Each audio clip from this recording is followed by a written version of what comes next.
In the fading light of a cold October evening, the silhouette of Blackwood Manor stands stark against the darkening sky.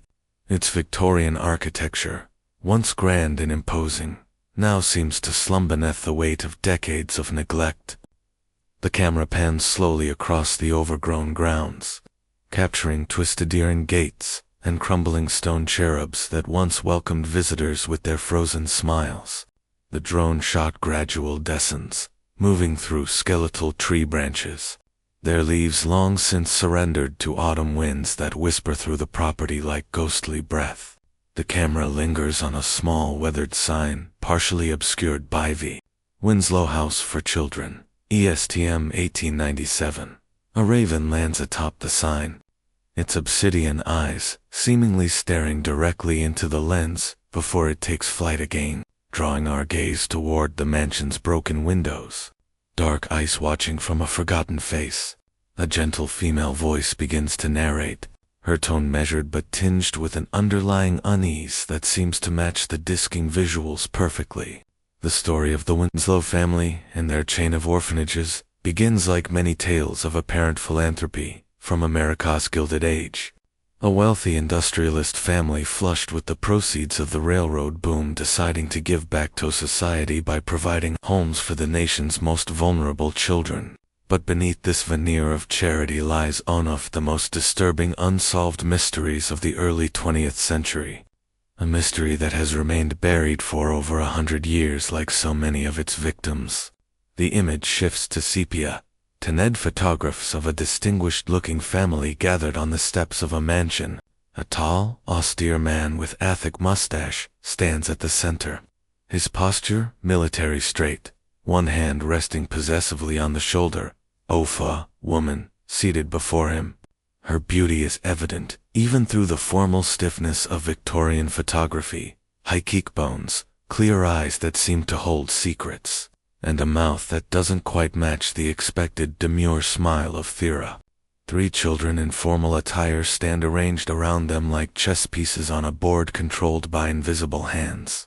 Theodore Winslow built his fortune in steel and railways during America's rapid industrialization. The narrator continues as documents showing stock certificates and newspaper clippings about railway experience appear on screen.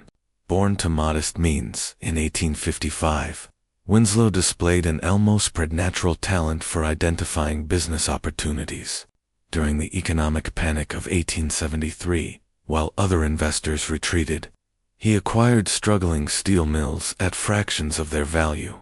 When the economy recovered, his holdings positioned him perfectly to capitalize on the railway boom that would transform America. The screen fills with vintage footage of steam locomotives and workers laying tracks across vast landscapes, the physical manifestation of America's manifest destiny, rendered in iron and sweat. By 1895, Theodore was one of the wealthiest men in New England, with a personal fortune that would be worth billions in today's money. A man who had started with nothing had risen to join the ranks of the Rockefellers, Carnegies, and Vanderbilts, America's new aristocracy, built not on bloodlines, but on industry and ruthless ambition. The image transitions to a portrait of Eleanor Winslow, the same woman from the family photograph, but captured alone, her gaze direct and unsettling in its intensity. His wife, Eleanor, came from a different world entirely. Born Eleanor Blackwood, she was the last descendant of one of Boston's oldest families, a lineage that traced back to the Mayflower, but whose fortune had dwindled over generations. Their marriage in 1879 represented the classic American merger of Old World prestige and New World wealth, while Theodore built his empire. Eleanor established herself as a woman of unusual intellect and interests. She was known for her social conscience, unusual among the elite of that time, but also for her fascination with the emerging sciences of human development and heredity.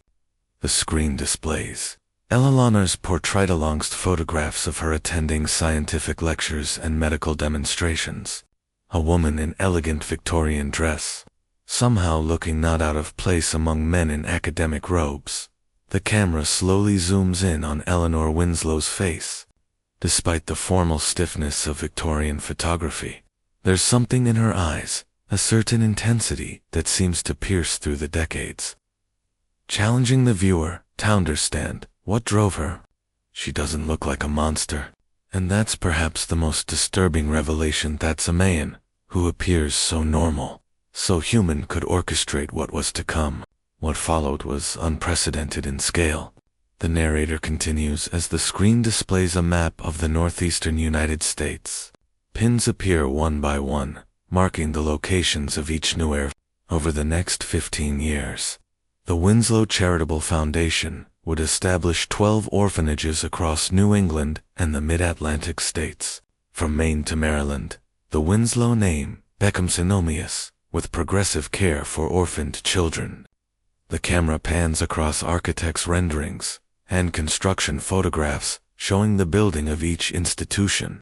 Imposing structures of brick and stone rising from cleared land, hundreds of workers swarming over scaffolding, the Winslow fortune made manifest in mortar and stone.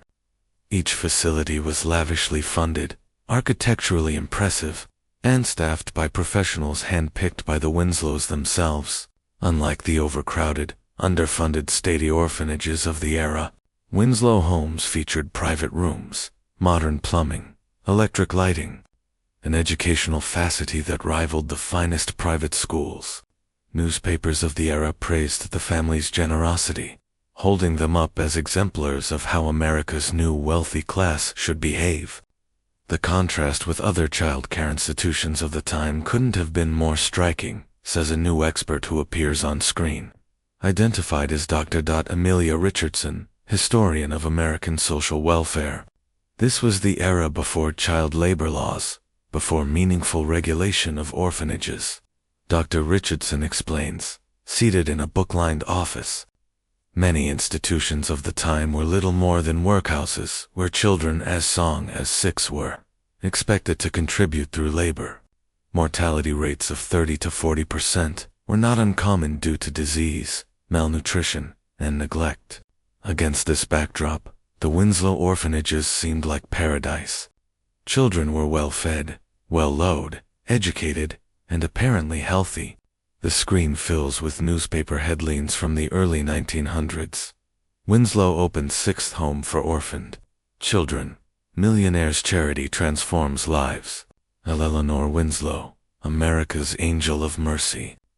The press coverage was glowing, almost reverent. Dr. Richardson continues, the Winslows were masters at controlling their public image. They regularly invited journalists to tour their facilities, always carefully choreographed visits to specific areas, always featuring the same group of healthy, articulate children who would speak glowingly of their treatment. In retrospect, we can see these were essentially Potemkin orphanages, showcasing a false reality that masked truth of what was happening in areas visitors never saw. But behind these glowing headlines lurked a disturbing reality that wouldn't come to light until decades later. The narrator's voice grows more somber as the music shifts to a minor key. Between 1897 and 1912, records indicate that over 3,000 children passed through the doors of Winslow orphanages. They came from all backgrounds. Children orphaned by industrial accidents, by disease, by poverty. Children surrendered by desperate parents during economic downturns. Immigrant children whose parents had died during the journey to America or shortly after. The screen shows intake photographs, row after row of solemn young faces, each with a number pinned to their clothing, their expressions ranging from fear to resignation to defiance. Of those 3,000 children, the narrator continues, her voice now bare of a whisper. Not a single one can be definitively traced after entering the system. The music shifts, growing tense and discordant, as the screen freezes on the children's faces. Each photograph slowly fading to black, one by one, until the screen is dark. No adoption records, no death certificates, no census entries, no marriage licenses, no military service records, no property deeds, nothing. It's as if these 3,000 children simply vanished, The darkness gives way to a modern-day shot of an elderly woman seated in a comfortable living room, surrounded by books, papers, and a laptop computer. Silver hair frames a face lined with age, but animated by intelligence and intensity. A caption identifies her as Dr. Margaret Holbrook, historian, author of America's Missing, the Winslow Orphanage. The scope of this disappearance is what makes it so extraordinary, Dr. Holbrook explains, leaning forward with intensity.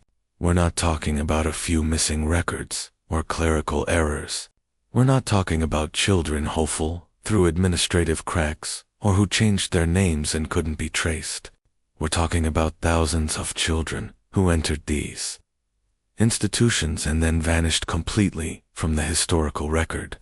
She rises and walks to a wall covered in photographs and documents, her research laid bare in a visual web of connections and questions. I've spent 30 years studying historical disappearances and unexplained events, she continues, gesturing to the wall. The closest parallel might be the lost colony of Roanoke, but that involved only about 115 people. Nothing on this scale has been documented before or since in American history. And what makes it even more remarkable is how thoroughly these disappearances were concealed from public awareness for over a century. Dr. Holbrook picks up a photograph of a young boy, perhaps 7 or 8 years old, in early 20th century clothing. This is Robert Campbell, admitted to the Winslow home in Portland, Maine, in 1902. He was orphaned after his parents died in a factory fire. His intake records note that he was in excellent health. Score above average on educational assessments, and was described as good-natured and compliant. 6 months after this photograph was taken, he was recorded as having been transferred to another facility for specialized Ducan, a common notation in Winslow records. No such transfer can be verified. No further record of Robert Campbell exists anywhere. She replaces the photograph and picks up another, a teenage girl with serious eyes. Catherine Donow, age 14, admitted in 1905. Parents died of tuberculosis. Noted as exceptionally intelligent and suitable for advanced studies. Disappeared 8 weeks after admission. Alice Jenkins, age 6, admitted 1908. She continues. Each photograph representing another lost child, another life erased from history. The center transitions to a small-town library, where a middle-aged man with glasses carefully handles old leather-bound record books in a climate-controlled room. The space is filled with filing cabinets and archival boxes, a repository of local history preserved with evident care. James Porter, Millfield Historical Society. The caption reads as the man looks up from his work. What makes this case so frustrating is how meticulous the initial documentation was. Porter says, turning pages of Neophandritan entries. Every child who entered a Winslow orphanage was photographed, measured, and had their biographical details recorded in extraordinary detail. Their names, birthplaces, circumstances of their orphaning, medical histories, educational assessments, all preserved with remarkable care. He points to specific entries, precise handwriting, documenting heights, weights, vaccination records, dental examinations, even cranial measurements alongside the personal histories of each child. The level of detail goes far beyond what was standard practice for orphanages of the era. He continues, it resembles scientific documentation more than social welfare record-keeping. Each child was assigned a unique identification number that followed them through the system. They were regularly examined and assessed with detailed notes on their physical and mental development, and then nothing. No records of where they went afterward. Porter carefully closes the book and removes his glasses, polishing them thoughtfully before continuing. In normal circumstances, there would be discharge records, adoptions, transfers to other institutions, employment placements for older children, or death certificates for those who succumbed to illness. Every child would have a documented outcome. But in the Winslow system, these records simply stop. It says, If they created this elaborate system to track these children for some purpose other than their welfare, and once that purpose was fulfilled, the children ceased to matter. The camera pans across rows of the scene take records, each containing photographs and personal details of children aged from infancy to adolescence, page after page of lives documented and then abandoned. The mystery might have remained buried forever, if not for one determined genealogist's search for her great-grandfather in 2010, the narrator continues. Catherine Reeves was tracing her family history when she discovered that her great-grandfather had been placed in the Winslow Home for Boys in Philadelphia in 1903, at age 7. But despite extensive searching, she could find no record of what happened to him after his admission. This led her to connect with other genealogists and historians who soon uncovered the same pattern across all 12 Winslow institutions. The scene shifts to a middle-aged woman with auburn hair seated at a computer surrounded by family photographs and documents. Catherine Reeves, genealogist. The caption, I just wanted to know what happened to my great-grandfather, she says, her voice thick with emotion. I never expected to uncover something of this magnitude. The more I looked, the more I realized that every child who went into these orphanages simply disappeared from record. It defies explanation. The screen transitions to show a map of the northeastern United States with 12 points illuminated to show the locations of the Winslow orphanages stretching from Maine to Maryland. To understand this mystery, we need to examine the Winslow family more closely, the narrator continues. Theodore and Eleanor had 3 children. Frederick, the eldest, born in 1880, Victoria, born in 1883, and Charles, the youngest, born in 1885.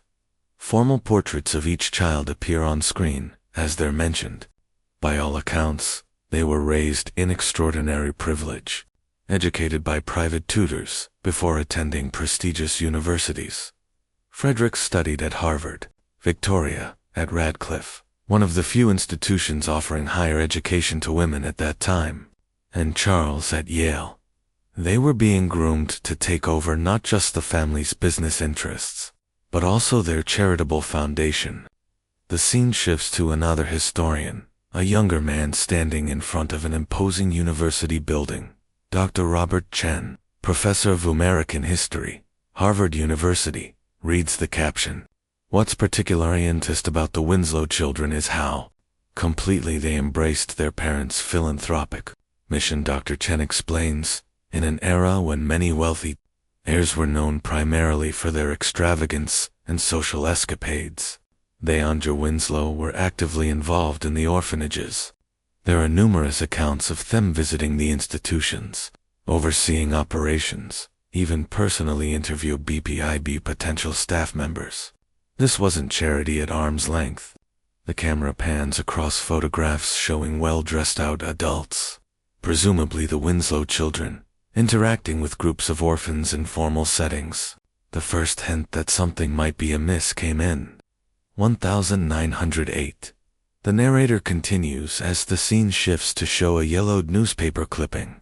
A local doctor in Baltimore near the site of one of the orphanages wrote a letter to the health department expressing concern about the number of children he was told had died of tuberculosis at the Winslow home. Dr. James Morrison requested an inspection, noting that the reported mortality rate seemed unusually high. The camera zooms in on a paragraph in the letter. Having been informed of no fewer than 14 deaths in the past month alone, a figure which strikes me as statistically ample, even accounting for the present epidemic. What happened next set a pattern that would repeat whenever questions arose about the Winslow orphanages. Within 2 weeks of sending his letter, Dr. Morrison received a visit from Charles Winslow himself, accompanied by 2 representatives from the Baltimore Health Department. They presented him with detailed medical records documenting each case, complete with death certificates signed by the orphanage's resident physician, Dr. Edwin Porter. The screen shows replicas of these medical records and death certificates, all bearing the same physician's signature, Dr. Morrison later reported being satisfied with the explanation, even impressed by the thoroughness of the orphanage's medical protocols. He withdrew his complaint. The camera returns to Dr. Holbrook in her living room. "This is where things get truly strange," she says, shaking her head slightly. "Because when my research team tried to locate these children's burial records or death certificates in Maryland State Archives, they simply weren't there. The copies shown to Dr. Morrison were never officially filed with the state, and Dr. Edwin Porter, the physician who supposedly signed these certificates, we can find no record that such a doctor was ever licensed to practice in Maryland, or any other state for that matter." The music grows more ominous as camera pans across old photographs of the Baltimore orphanage, lingering on the faces of children who would soon vanish from history. Similar incidents occurred in Connecticut in 1909 and Massachusetts in 1910. The narrator continues. Local concerns about missing children or unusual activities at the orphanages were always met with the same response: a personal visit from a member of the Winslow family, accompanied by seemingly impeccable documentation and often a generous donation to local In each case, the inquiries were dropped. The scene transitions to an old photograph of a group of well-dressed men seated around a formal dining table. The Winslows weren't just wealthy, they were connected. Theodore Winslow regularly hosted senators, judges, and police commissioners at his estate. His annual hunting retreats were attended by some of the most powerful men in America. When the Winslow family wanted something handled discreetly, they had the influence to make it happen. The camera pans to show a weathered journal open to reveal handwritten entries. In 1911, a nurse named Sarah Mitchell began working at the Winslow home in Providence, Rhode Island, unusual among staff. She hadn't been personally selected by the family, but was brought in temporarily during a scarlet fever outbreak. During her 3 months of employment, she kept a journal that provides one of the few insider accounts of life within a Winslow orphanage. The camera shows pages from the journal as a different feel voice reads excerpts. April 14, 1911. Arrived at Winslow home today. Building is impressive. Far better appointed than any hospital I've worked in. Children seem well fed and clothed. Staff very formal, almost excessively so. Matron Mrs. Winters watched me constantly throughout orientation. April 27, 1911. Something odd today. 3 children were taken to the East Wing for special examinations by Dr. Lambert. When I offered to assist, Was firmly told my help wasn't needed. Children didn't return to their dormitories tonight. May 2nd, 1911, asked Mrs. Winters about the 3 children. Told they had been transferred to the Winslow home in Boston, where treatment for their condition is more advanced. No mention of this possibility had been made to me when they were taken for examinations. May 18th, 1911. More children taken to East Wing. 5 this time. Always the healthiest ones, which seems strange if they require special medical attention. June 3rd, 1911. Mentioned my concerns to Lambert today about the transferring of children without proper documentation. He became quite agitated. Said all paperwork was handled at the administrative level, and that my focus should remain on the scarlet fever. Later found Mrs. Winters going through my personal belongings in the staff quarters. June 10th, 1911. Something is very wrong here. Counted beds in dormitories. 17 children have disappeared since my arrival. All supposedly transferred. No new children have arrived, despite Mrs. Winters mentioning expected new admissions several times. Tomorrow, I intend to. The journal entries end abruptly as the narrator's voice returns. The final entry in Sarah Mitchell's journal remains incomplete. According to employment records, she left the orphanage the following day, June 11th, 1911, without notice. No further record of Sarah Mitchell exists. No census entries, no marriage certificate, no death certificate like the children she had become concerned about. She simply The scene transitions to a modern police station, where a serial-looking detective examines old files. Detective Michael Torres, Cold Case Unit, Rhode Island State Police. The caption identifies him. We reopened an investigation into the Winslow Orphanages in 2015 after Dr. Holbrook's book brought national attention to Thackus. Detective Torres explains, the statute of limitations doesn't apply to certain crimes, including murder, and the scale of the disappearances certainly warranted a fresh look. What we found, or rather, what we didn't find, was disturbing. He gestures to the files in front of him. In normal circumstance, even from a century ago, we would expect to find some paper trail, death certificates, adoption accords, transferred documentation between institutions. But it's as if someone systematically removed every trace off these children from official records, and not just the children. Dozens of staff members seem to have disappeared as well. The thoroughness of it suggests resources and influence that go well beyond what even a wealthy family should have been able to accomplish. The camera pans across photographs of the 12 Winslow orphanages in their prime, imposing brick and stone structures with manicured grounds. Between 1897 and 1912, the Winslow Foundation spent the equivalent of over $400 million in today's money building and operating their orphanages. The narrator explains, an astronomical sum for charitable work in that era. Where did all that money really go, and what actually happened within those walls? The scene shifts to show architectural plans and blueprints of the orphanages. One disturbing clue comes from examining the original architectural plans for the orphanages. The narrator continues. In 2017, air search team from Boston University managed to locate the complete blueprints for 5 of the 12 institutions. What they found has disturbing implications. The camera zooms in on sections of the blueprints as a new expert begins to speak. Dr. Liana Vasquez, architectural historian, Boston University. The caption reads, these buildings were designed with features that seem puzzling for orphanages. Dr. Vasquez explains, pointing to specific areas of the extensive basement levels, with unusual reinforcement, separate water and electrical systems for different wings, oversized furnace rooms, and in 3 of the 5 sets offlands we examined, there were hidden passages connecting the administrative areas to the children's dormitories. Passages not visible from the main corridors. She looks directly at the camera, her expression grave. Most concerning were the modifications made to the original designs. In every case, the plans were altered to add more extensive basement facilities after construction had already begun.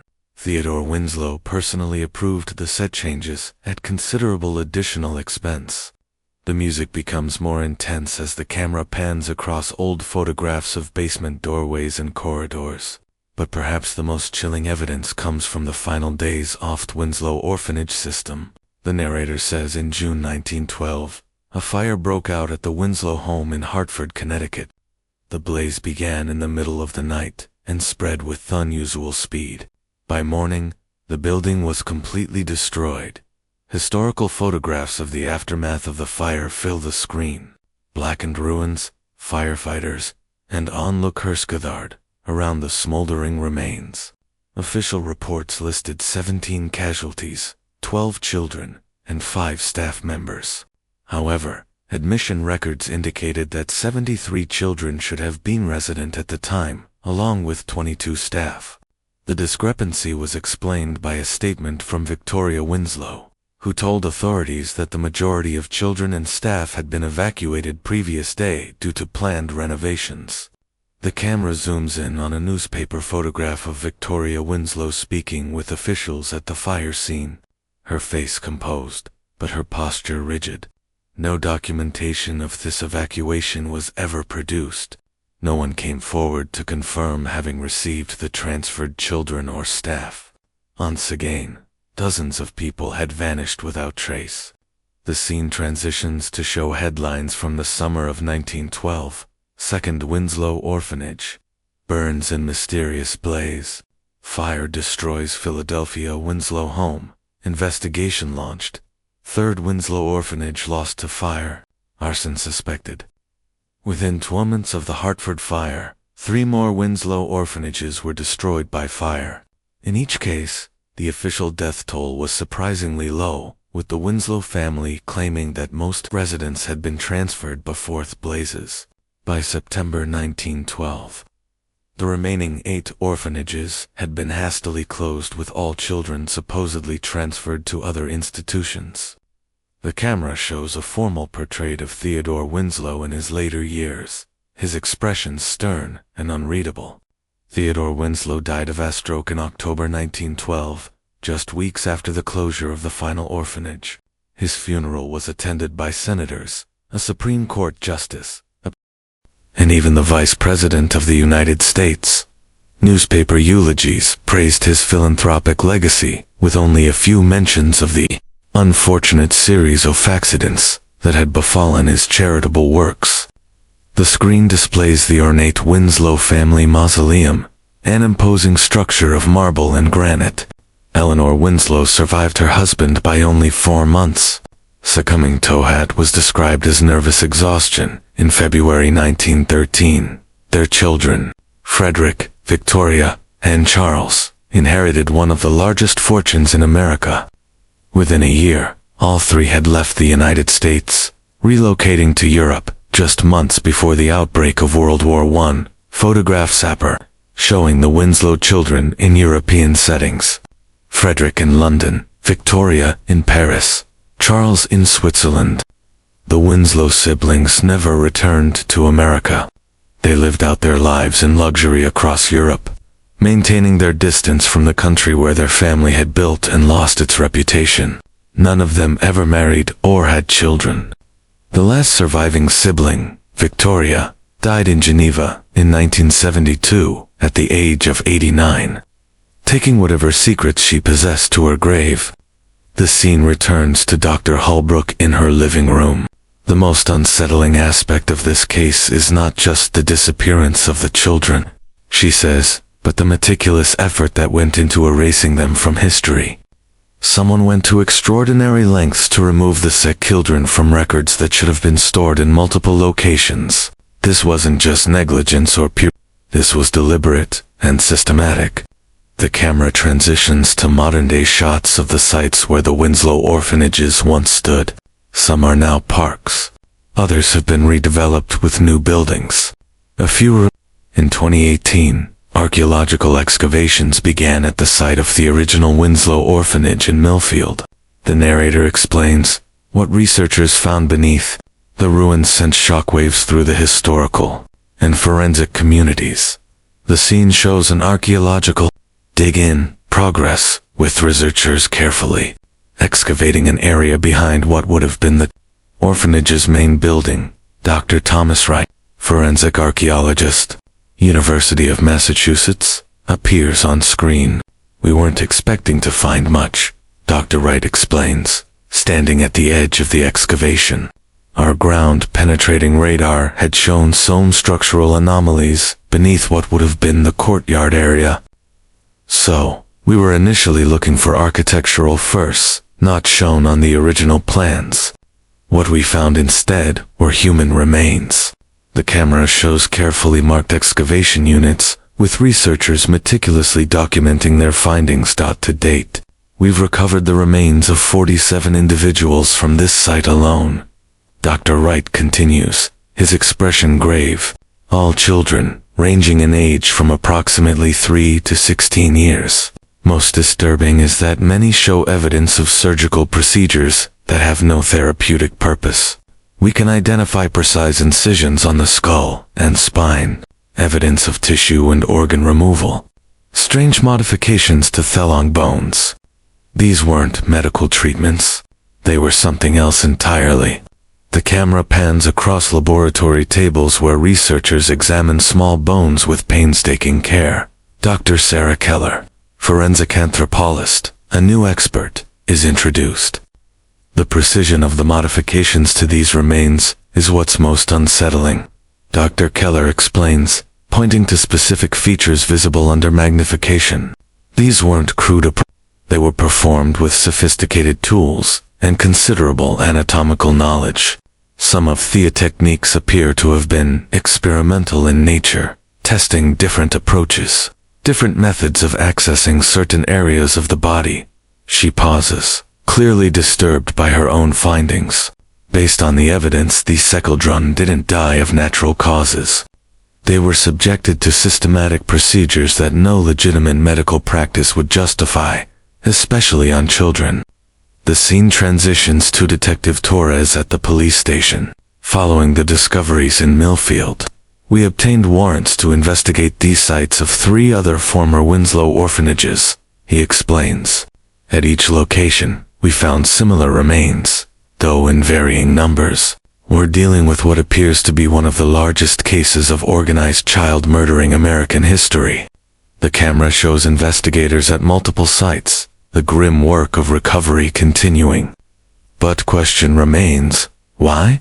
The narrator asks, as the scene shifts to a university library, where researchers pore over old documents. What purpose could possibly explain such systematic abuse and murder of children? The answer may lie in understanding the other activities of the Winslow family during this period. A new expert appears on screen. Dr. William Foster, historian of science and medicine, Johns Hopkins University. FearLit, 19th and early 20th centuries were a pivotal time in medical research. Dr. Foster explains. Germ theory was relatively new. Transplant surgery was in its infancy. Understanding of human development and neurology was primitive by today's standards, and the ethical frameworks that govern medical research today simply didn't exist. He gestures to medical textbooks and journals from the era. What we do know is that Theodore Winslow, despite his public persona as a businessman and philanthropist, had a deep interest in medical research. He donated extensively to medical schools and research institutes, and most tellingly, in 1895, 2 years before opening his first orphanage, he established the Winslow Institute for Advanced Biological Studies, a private research facility staffed by physicians and scientists recruited from around the world. The camera shows photographs of an elegant stone building surrounded by manicured grounds, with a group of serious-looking men in formal attire standing on its steps. The Winslow Institute operated with virtually no oversight, Dr. Foster continues. Its work was never published in mainstream medical journals. Its researchers never participated in scientific conferences. Yet it consumed enormous amounts of funding and employed dozens of specialists who effectively disappeared from the scientific community once they joined the institute. The scene transitions back to Dr. Holbrook. When you put these pieces together, the orphanages collecting thousands of children, the disappearance of those children, the Winslow Institute conducting secretive research, and now the discovery of remains showing evidence of surgical experimentation. A horrifying picture emerges, she says. These orphanages weren't charitable institutions. They were providing human subjects for experimentation on an industrial scale. The music grows more somber as the camera pans across photographs of the orphan children, their faces solemn, their fates now becoming clear. But even this grim conclusion doesn't explain the full scope of what we found. The narrator continues. The number of remains discovered at the orphanage sites accounts for only a small percentage of the children who disappeared. What happened to the rest? The scene shifts to another expert, Dr. Rebecca Cohen, medical historian, Yale University. There's a disturbing possibility that emerges from the fragmentary records we've managed to recover from the Winslow Institute. Dr. Cohen explains. It appears they were particularly interested in tissue compatibility and rejection, fundamental concepts in transplant medicine. But decades before the first successful human organ transplants were performed, gestures, 2 diagrams and notes recovered from the Institute's archives. The patterns we're seeing suggest they were conducting extensive testing to identify compatible donors among the orphanage children, essentially treating them as a living tissue bank. The most disturbing implication is that they may have been harvesting organs and tissues for transplantation into wealthy patients. The camera zooms in on a partial document that mentions successful filtration of donor tissue and extended survival of recipient. The technology for successful organ transplantation didn't exist at that time, Dr. Cohen continues. But that doesn't mean they weren't trying. And given the resources at their disposal, they may have made advances that weren't shared with the wider medical community. Advances built on unthinkable suffering. The scene transitions to show elegant homes and social gatherings of the wealthy elite of the early 1900s. During this same period, the Winslow's social circle included some of the wealthiest and most powerful people in America and Europe. The narrator explains, aging industrialists, aristocrats with family fortunes, politicians at the twilight of their careers, many of whom would have had a keen interest in extending their lives or treating conditions that medicine of the day couldn't address. The camera pans across photographs of lavish parties at the Winslow estate. The guests elderly, but expensively dressed, their expression suggests privilege and entitlement. Records indicate that the Winslow Institute maintained private treatment rooms in a separate wing.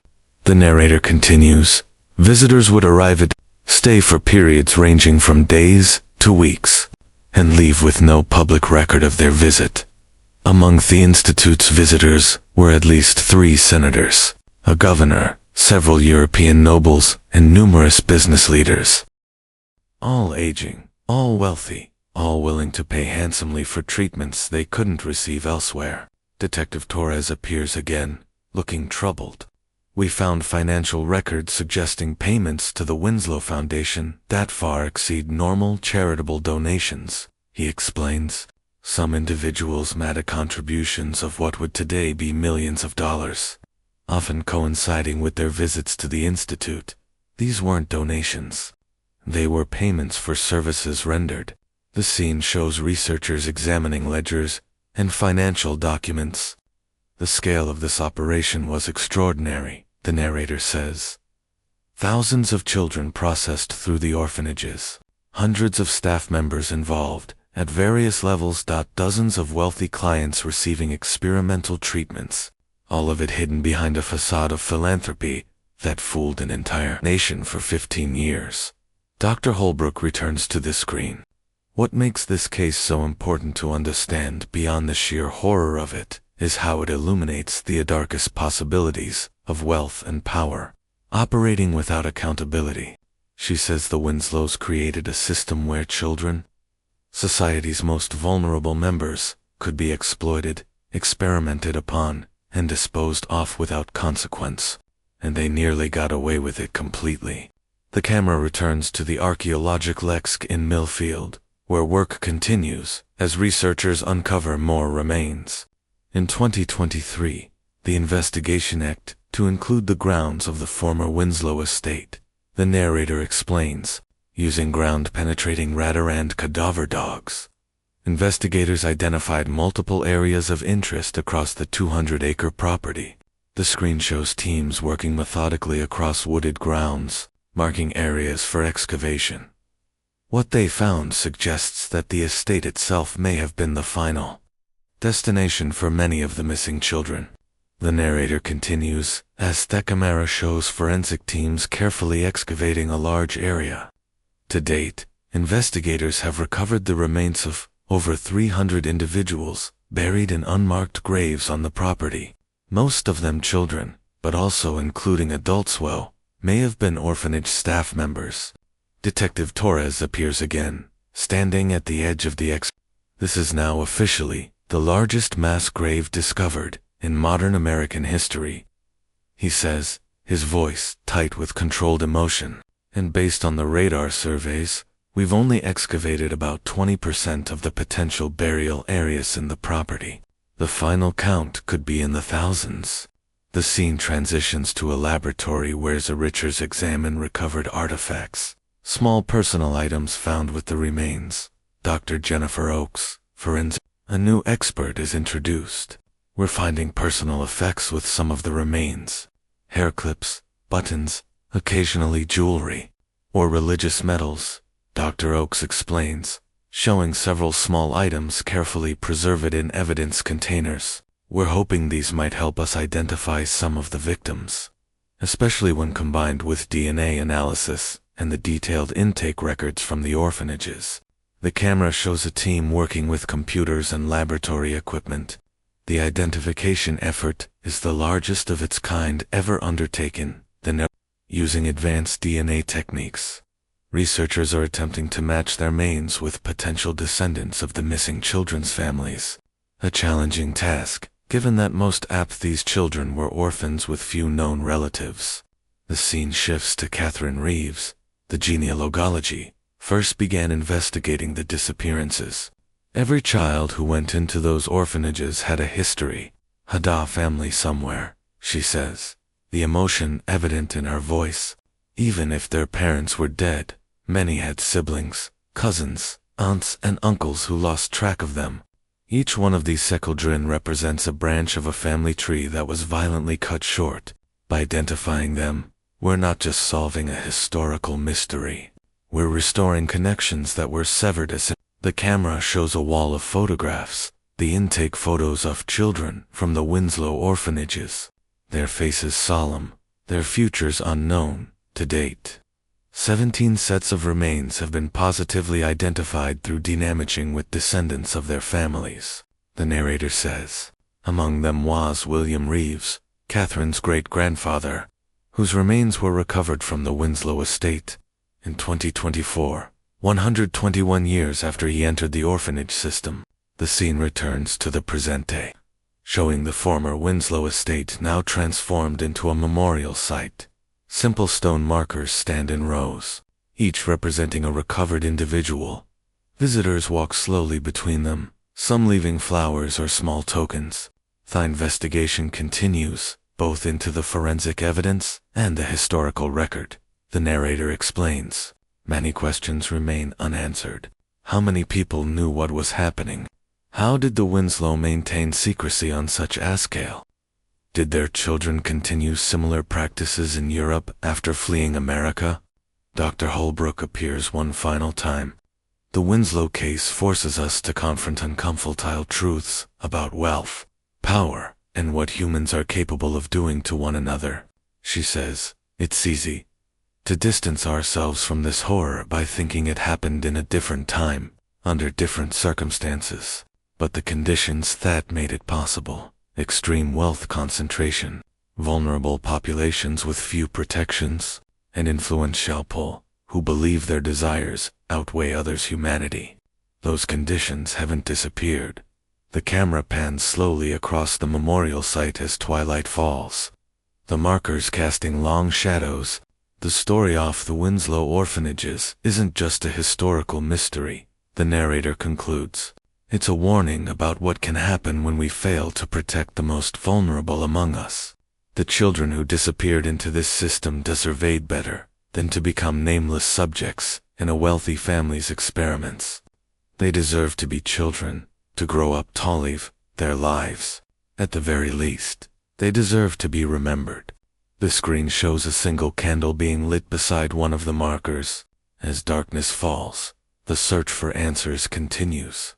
The identification efforts go on, and slowly, name by name, the children of the Winslow orphanages are being found at last. Not alive as their families might have hoped, but at least no longer lost to history. The camera pulls back to show hundreds of candles now lit across the memorial site, points of light in the gathering darkness. As the screen fades to black, a final text tape. Between 1897 and 1912, an estimated 3,000 children disappeared through the Winslow orphanage system. To date, 682 sets of remains have been recovered, with excavations continuing. The Winslow case remains the largest unresolved mass disappearance in American